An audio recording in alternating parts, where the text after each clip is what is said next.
Lelaki perkasa mengambil kapak untuk menebas kepala lelaki tua. Lelaki tua mengulurkan tangannya. Sapi tua dan lelaki perkasa tertegun dengan apa yang terjadi. Sebuah pistol muncul di tangan lelaki tua, dan mengeluarkan suara tembakan. Rupanya pistol menjadi lembab. Lelaki perkasa melempar kapak ke tiang kayu, dan mereka berdua mulai beradu, sampai masuk ke dalam rumah. Anak lelakinya hanya sibuk bermain game, tidak menyadari apa yang terjadi di belakangnya. Setelah satu ronde selesai baru menyadari ada suara dari dapur. Dia pergi melihat. Ayahnya tidak ingin mengungkapkan identitasnya. Dia mengambil sebuah panci dan berkata, "Tadi panci jatuh."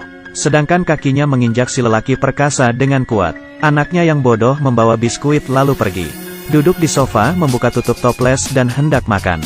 Setelah menciumnya langsung ngamuk karena rasanya kacang. Rupanya dia alergi kacang. Dia langsung mencari ayah, dan melihat apa yang sedang terjadi. Anaknya bengong dan biskuit yang ada di tangannya terjatuh. Lelaki tua akhirnya mengungkapkan bahwa dia adalah agen rahasia. Anaknya langsung bertanya sosis yang dimakannya terbuat dari daging apa. Rupanya dia tidak mempercayai perkataan ayahnya. Pada saat itu ada 4 orang yang datang menuju rumah. Dan anaknya masih mengira ayahnya orang gila. Dia merasa ayahnya tidak mungkin seorang agen rahasia. Tiba-tiba ada tembakan menembus rumah. Rupanya sekelompok pria bersenjata sudah mulai menyerang. Dan sekarang anaknya baru percaya. Suara tembakan berhenti dan lelaki tua menarik tongkat kayu di dinding. Lemari dinding pelan-pelan naik. Di dalam terdapat berbagai jenis senjata dan juga permen karet. Lelaki tua melempar 2 pistol kepada anaknya. Tapi anaknya panik dan merasa tidak bisa melakukan ini. Karena dirinya hanya seorang satpam. Wajah ayah seketika berubah serius. "Saya terus melatihmu, apa kamu sudah lupa?" Anak mengingat kembali masa kecilnya yang suram.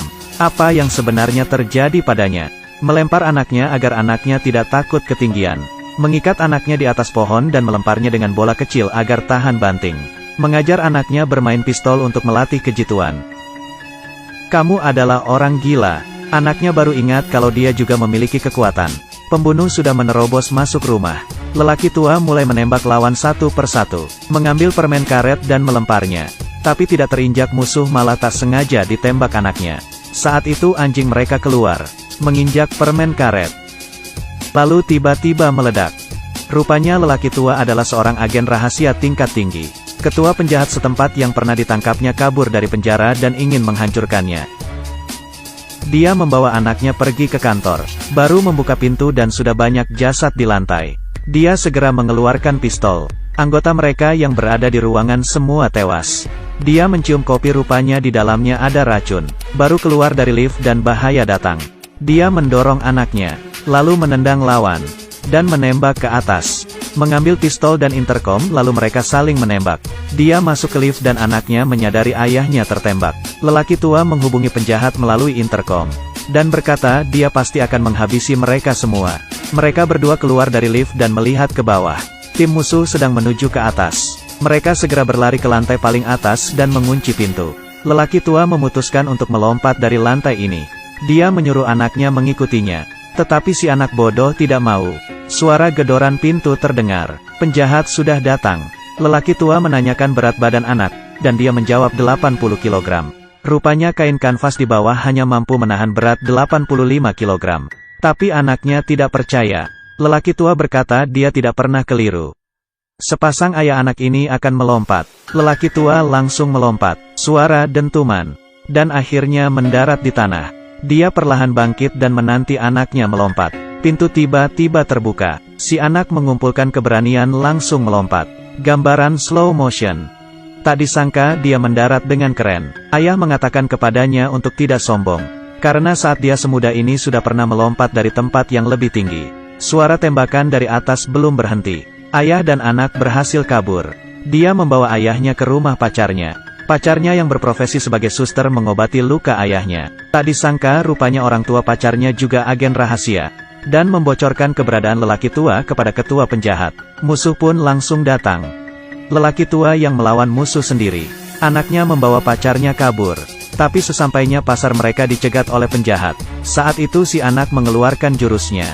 Dengan sigap menghindar para lawan. Dan meninju dengan tangkas. Langsung menghabisi 2 lawan. Terakhir dengan satu pukulan dia menghantam lawan lainnya. Saat bersiap menghantam kedua kalinya, dia diserang oleh lawan yang ada di belakangnya. Akhirnya karena dipaksa mengaku, dia pun mengungkapkan keberadaan ayahnya. Tetapi dua orang musuh berhasil ditaklukkan ayahnya. Dan dari mereka dia mengetahui keberadaan anaknya. Membuka saluran pengairan bawah tanah dan mengambil senjata. Bergegas menuju stasiun tempat anaknya berada. Tetapi saat itu tubuh anak dan pacarnya telah dipasang bom. Kalau mereka berdua dipisahkan, bom akan meledak. Dan bila dilepas, bom juga tetap akan meledak. Tapi kalau detak jantung berhenti berdetak, baru tidak terjadi apa-apa. Seorang ahli bom bahkan tidak mempunyai jalan keluar. Tapi sang ayah punya ide. Anaknya alergi kacang. Setelah memakan kacang, anaknya akan mati sejenak. Anaknya pun memakan sebungkus kacang. Setelah alergi, tubuh anaknya mulai menunjukkan perubahan. Saat detak jantung berhenti, keduanya bekerja sama melepas bom. Mereka berdua bersama-sama menangkap ketua penjahat. Saat sedang bertarung demi menyelamatkan anaknya, sang ayah tertabrak mobil dan meninggal dalam tabrakan itu. Dia berkata kepada anaknya untuk meneruskan pekerjaannya, meneruskan jurus menyembunyikan pistol di dalam perut sapi. Anaknya ngamuk dan pergi mencari ketua penjahat. Dia menggunakan jurus mematikan permen karet. Ketua penjahat menginjak permen karet. Kemudian terdengar suara ledakan dan penjahat pun tewas. Lalu si anak meneruskan profesi ayahnya dan menjadi seorang agen rahasia. Ada sebuah misteri. Menyimpan pistol di perut sapi bisa lembab. Ayahnya sangatlah rajin. Meski anak sedikit bandel, tapi meneruskan profesinya dan mulai berperang. Terima kasih sudah menonton videonya.